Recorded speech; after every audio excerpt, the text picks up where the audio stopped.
Hello everyone, जय हिंद दोस्तों आज हम बात करेंगे लेक्चर नंबर 6 पे। आज की जो क्लासेस होंगी वह क्लास लेक्चर नंबर 6 पे बातें की जाएगी। ठीक है दोस्तों, हमारा जो लेसन चल रहा है धातु, अधातु और उपधातु, यानी बिहार बोर्ड क्लास 10 के बच्चे जितने भी हैं वो लोग चाहे तो अगर वो पढ़ना चाहते हैं तो क्लास 10 के केमिस्ट्री का अगर बैच करना चाहते हैं तो इस चैनल पे आकर के अपनी पढ़ाई को कंप्लीट कर सकते हैं। ठीक है जी, ठीक है दोस्तों, तो हम शुरू करने जा रहे हैं अपने टॉपिक को। सबसे पहले हम बात करेंगे कि इस लेसन में हमने क्या क्या पढ़ा। तो हमने पढ़ा धातु, अधातु और उपधातु के बारे में, यानी धातु किसे कहते हैं, अधातु किसे कहते हैं और उपधातु किसे कहते हैं। ठीक है दोस्तों, यानी धातु किसे कहते हैं, अधातु किसे कहते हैं और उपधातु किसे कहते हैं। धातु में हमने देखा कि धातु जो होते हैं ना वह त्याग करते हैं, इलेक्ट्रॉन को क्या करेंगे, त्याग करेंगे। लेकिन अगर अधातु की अगर हम बात करें कि अधातु क्या करते हैं तो वह ग्रहण करते हैं। क्या करते हैं, वह ग्रहण करते हैं। क्या ग्रहण करते हैं, तो इलेक्ट्रॉन को ग्रहण करते हैं। ठीक है, क्या करते हैं, तो इलेक्ट्रॉन को ग्रहण करते हैं। ठीक है, हमने एक फॉर्मूला, छोटा सा फॉर्मूला बताया था, 1 2 3 अगर हो तो वह धातु है। क्या है, वह धातु है। यह हमेशा क्या करेगा, त्याग करेगा। ठीक है, अगर हम बोले 4 तो 4 जो था ये उपधातु है। तो उपधातु क्या करता है ना, ये जो है बॉन्ड तो बनाएगा ही, लेकिन बॉन्ड बनाने के साथ साथ यह साझेदारी करेगा। क्या करेगा, साझेदारी। अगर हम 4 5 6 7 की बात करेंगे तो यह अधातु कहलाता है और यह इलेक्ट्रॉन क्या करता है, तो यह ग्रहण करता है। इतनी बातें तो हम लोगों ने समझ लिया था।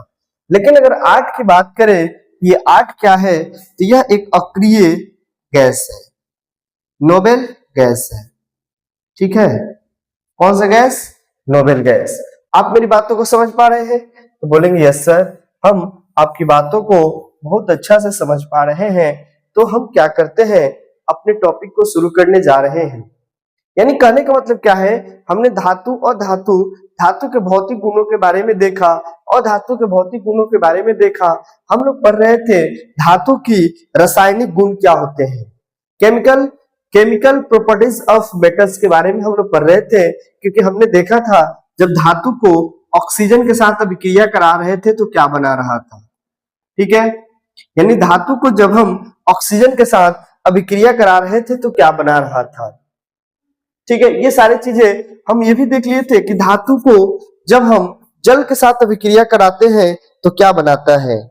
ठीक है, यानी धातु को जब हम जल के साथ अभिक्रिया कराते थे तो क्या बना रहा है, ये शायद हम लोगों ने नहीं पढ़ा था। और आज की जो क्लासेस होंगी, इस क्लासेस में बस हम लोग यही पढ़ने वाले हैं कि धातु को जल के साथ अभिक्रिया कराना।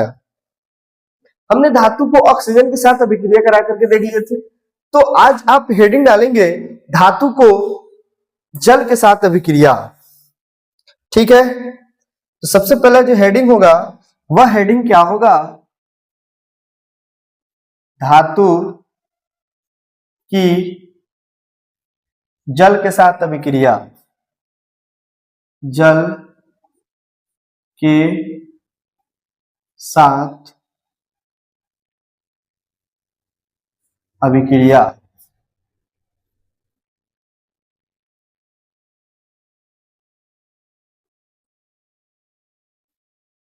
यानी धातु की जल के साथ अभिक्रिया। आज का ये हेडिंग बनेगा, कोई दिक्कत नहीं। देखिए धातु जो होता है, अब मेटल्स की बात करें, क्या धातु जल के साथ अभिक्रिया करता है। अच्छा, जल कई प्रकार के होते हैं, ठंडे जल होते हैं, गर्म जल होते हैं, वाष्प होते हैं। ठीक है, क्या आप मेरी बातों को समझ पाए कि हम क्या पढ़ने वाले हैं। तो जो धातु होगा, क्योंकि हम लोग का जो लेसन है, थोड़ी सी अगर हम पीछे बात करें तो हम लोग का जो लेसन है वह क्या है, धातु है, अधातु है वह उपधातु है, वह उप धातु है। तो अब देखें ना कि धातु है, अधातु है, उपधातु है, तो इस लेसन में तो यही पढ़ना है ना। तो हमने धातु के भौतिक गुण पढ़ लिए हैं, रासायनिक गुण आते हैं। तो अगर हम धातु को जल के साथ अभिक्रिया करेंगे, अब यहाँ पे जल है, अब यह जल जो है ना, जल ये क्या है ना कि जल जो होता है ठंडा भी होता है, गर्म भी होता है और वाष्प के रूप में भी होता है। ठीक है, कैसा? वाष्प के रूप में। देख रहे तीनों फॉर्म में है। क्या धातु जो है सभी जल के साथ अभिक्रिया करेगा? अब बोलेंगे नहीं सर, धातु जो है जल के साथ अभिक्रिया नहीं करता है।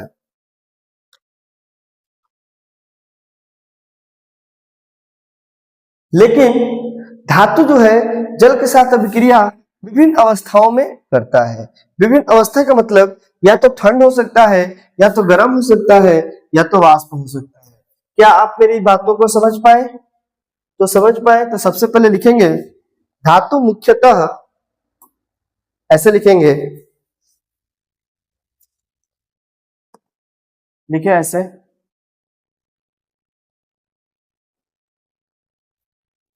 मुख्यतः धातु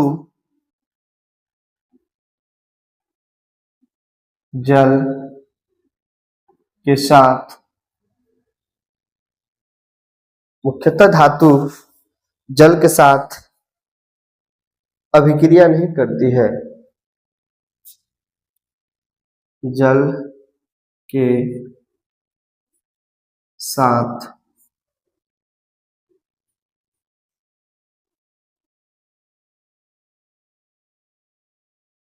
अभिक्रिया नहीं करती है,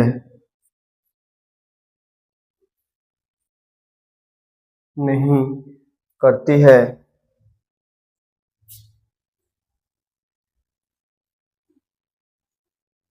नहीं करती है। मुख्यतः धातु जो है जल के साथ अभिक्रिया नहीं करती है, लेकिन लेकिन कुछ धातु, लेकिन कुछ धातुएं, कुछ धातुएं, लेकिन कुछ धातुएं जल के विभिन्न अवस्था, जल के विभिन्न, जल के विभिन्न अवस्था,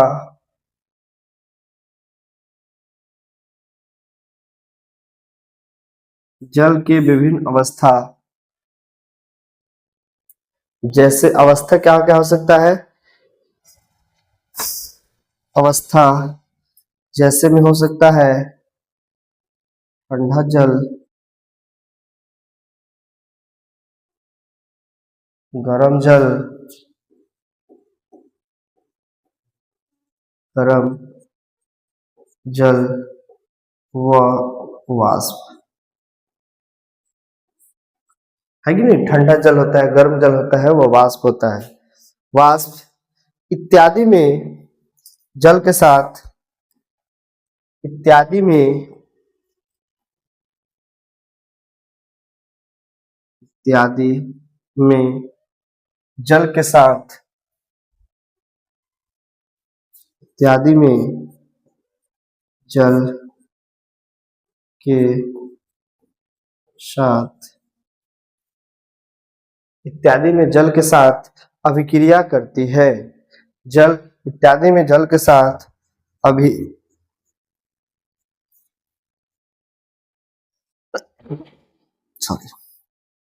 अभिक्रिया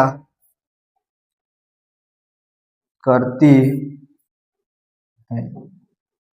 ठीक है, यानी कह रहा है ना, मुख्य रूप से जो धातुएं होती है वो जल के साथ अभिक्रिया नहीं करती है।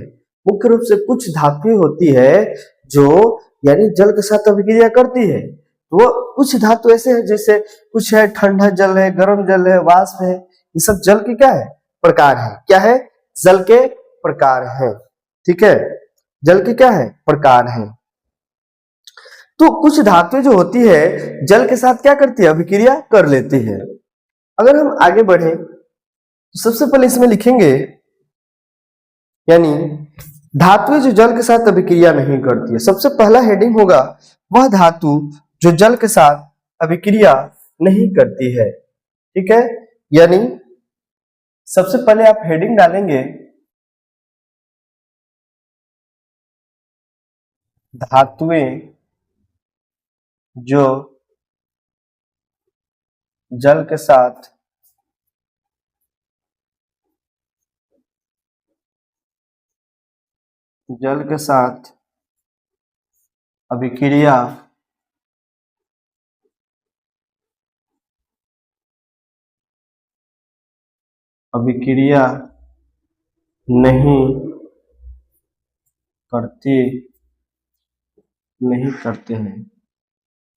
नहीं करते हैं, यानी वैसे धातु जो जल के साथ अभिक्रिया नहीं करती है उसके बारे में सबसे पहले हम लिखेंगे।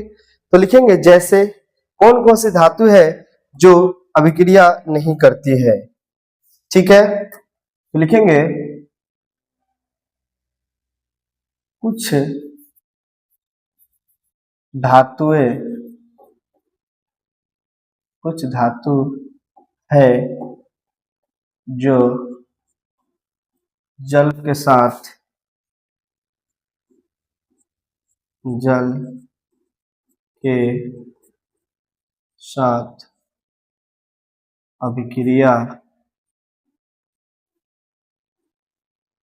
जो जल के साथ अभिक्रिया नहीं करती है, ठीक है, कुछ धातुएं हैं जो जल के साथ अभिक्रिया नहीं करती है। जैसे में लिखेंगे वो कौन कौन सी धातु है जो जल के साथ अभिक्रिया नहीं करती है। तो सबसे पहले आप लिखेंगे सिल्वर को हम चांदी के रूप में भी जानते हैं। चांदी जो है जल के साथ अभिक्रिया नहीं करती है। ठीक है, जल के साथ अभिक्रिया नहीं करती है। अगर आप चाहे तो इसका रासायनिक नाम आप लिख सकते हैं Ag। ठीक है, पहला। दूसरा में लिखेंगे सोना। क्या लिखेंगे,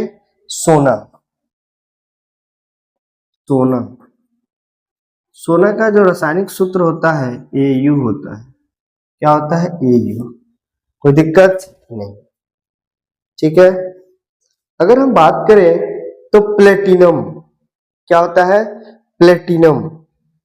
तीसरा क्या होगा, तो तीसरा में लिखेंगे प्लेटिनम जो है यह जल के साथ अभिक्रिया नहीं करता है। अगर हम प्लेटिनम के बाद की बात करें तो हम लिखेंगे कॉपर। क्या लिखेंगे,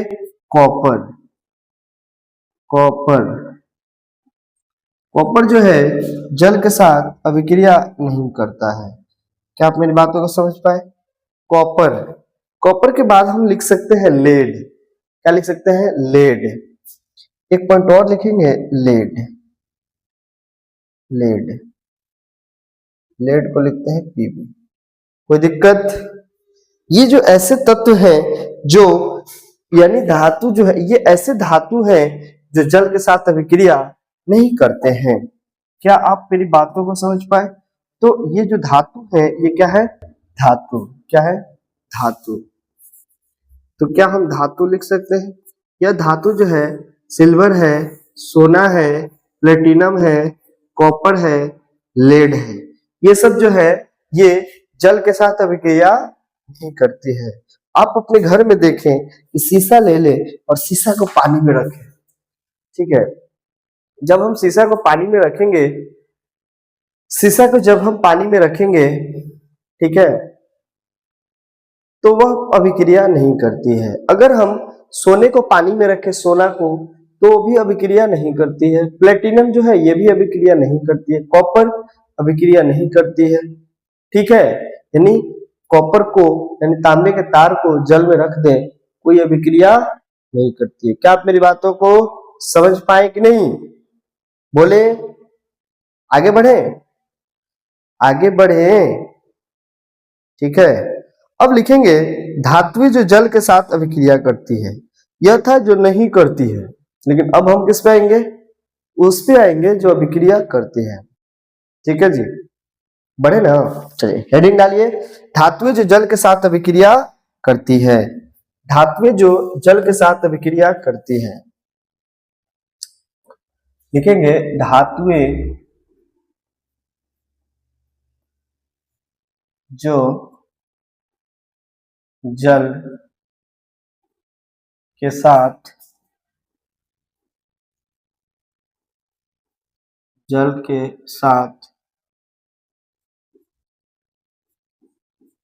अभिक्रिया करती है, जो जल के साथ अभिक्रिया करती है। ठीक है, धातु जो होती है जो जल के साथ अभिक्रिया करती है। ठीक है जी,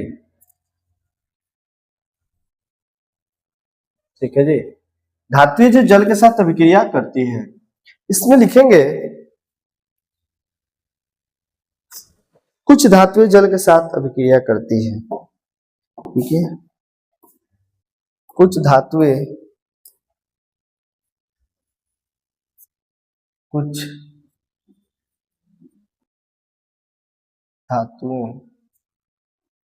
जल के साथ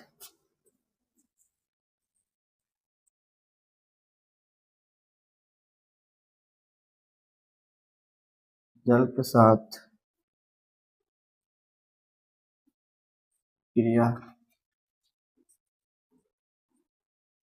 करती है। जैसे जैसे में कौन कौन से धातु हैं जो जल के साथ अभिक्रिया करेगी? सबसे पहले लिखेंगे सोडियम। क्या लिखेंगे? सोडियम। तो लिखेंगे सोडियम जल के साथ अभिक्रिया करती है। सोडियम के बाद लिखेंगे पोटेशियम।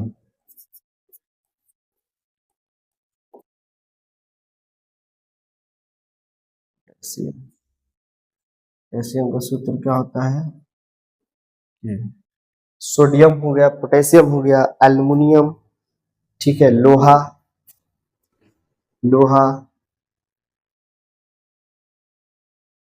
ये क्या करेगा जी? धातु जल के साथ अभिक्रिया करेगा। ठीक है, लोहा के बाद लिखेंगे मैग्नीशियम। क्या लिखेंगे? Magnesium, Mg। तो मैग्नीशियम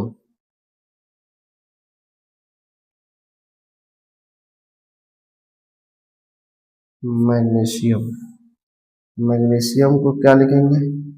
Mg। क्या आप मेरी बातों को समझ पाए? क्या आप मेरी बातों को समझ पाए? ठीक है, क्या आप मेरी बातों को समझ पाए? कुछ धातुएं जो होती है जो जल के साथ अभिक्रिया करती है, जैसे सोडियम जल के साथ अभिक्रिया करेगी, पोटेशियम जल के साथ अभिक्रिया करेगी, आयरन जल के साथ अभिक्रिया करेगी, लोहा, मैग्नीशियम ये भी क्या करेंगे? मैग्नीशियम जो है जल के साथ अभिक्रिया करेगी। क्या आप मेरी बातों से सहमत हैं? क्या आप मेरी बातों से सहमत हैं कि धातु जो होती है जल के साथ अभिक्रिया करती है या नहीं? ठीक है जी,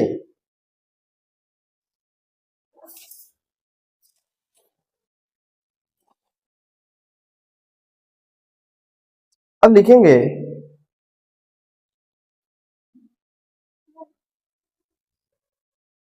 ठीक है, क्या आप मेरी बातों को, धातु जल के साथ अभिक्रिया करती है कि नहीं? धातु के, अब लिखेंगे यहाँ पे धातु ठंडे पानी से के साथ अभिक्रिया। ठीक है, किसके साथ अभिक्रिया? ठंडे पानी के साथ अभिक्रिया।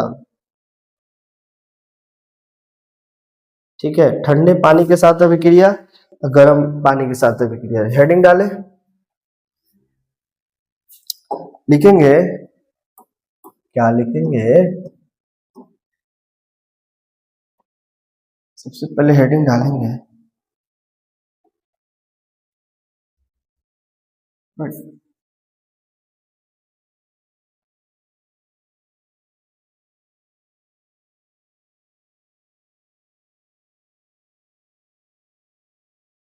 धातु को ठंडे पानी के साथ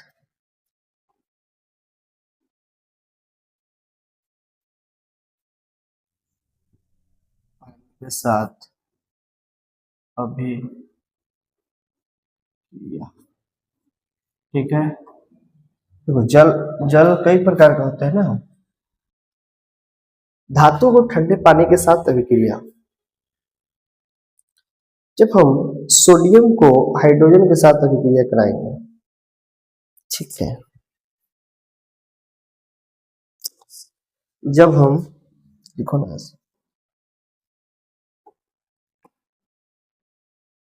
यानी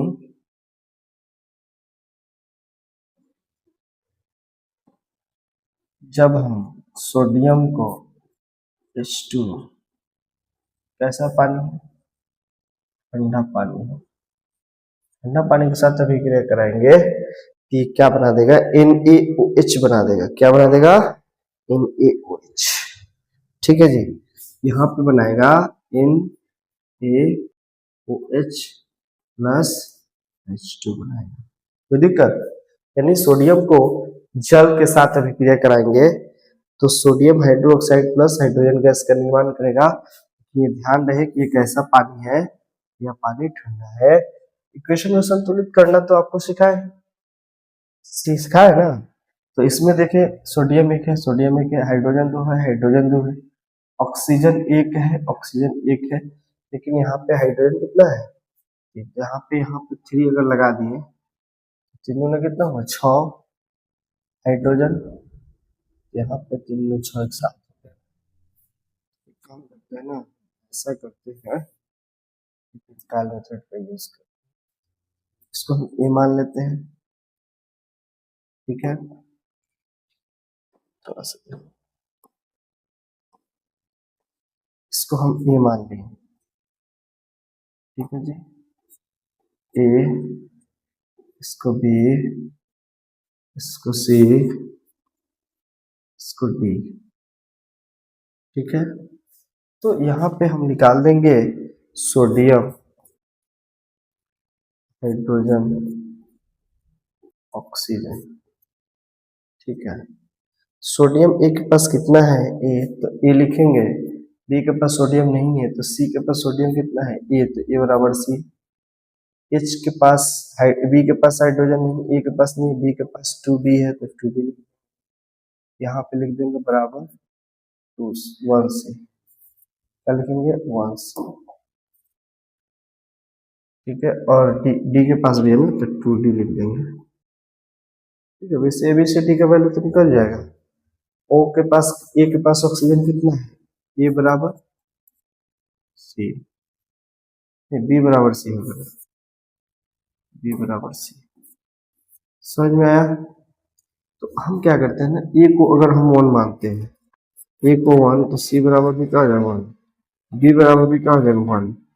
यहाँ पे 2b बराबर सी प्लस 2b है ना,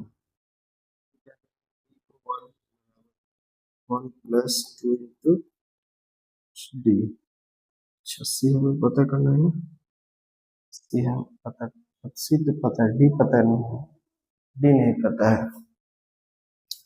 तो यहाँ पे करेंगे 2 बराबर 1 प्लस 2d, 2 में से गया 1 बटा 2 बराबर d। ठीक है, तो अब यहाँ पे देख लेना, अगर हम a बराबर 1 करें, b बराबर 1 करें, c बराबर 1, d बराबर 1/2, तो सब में 2 से गुना करेंगे ना।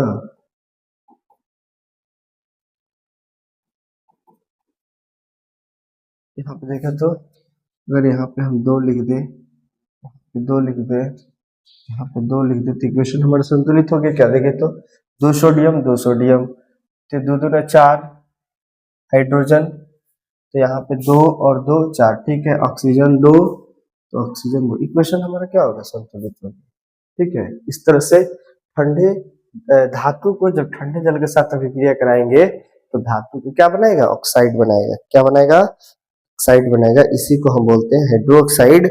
ऐसे चाहे तो लिख सकते हैं, जब हम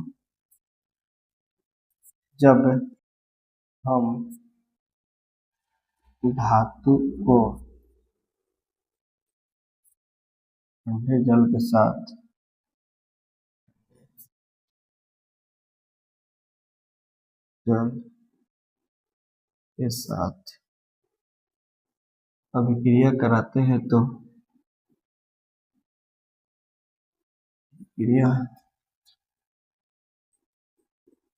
कराते हैं तो हाइड्रोक्साइड का निर्माण करता है। लिखेंगे हाइड्रोक्साइड का निर्माण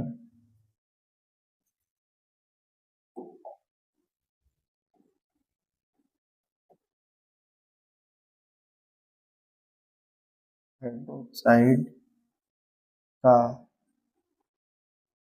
निर्माण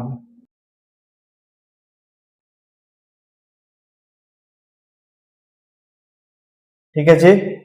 नहीं, जब हम धातु को ठंडे जल के साथ अभिक्रिया करेंगे तो क्या बनाएगा, हाइड्रोक्साइड का निर्माण करेगा ही करेगा। क्या आप मेरी बातों को समझ पाए।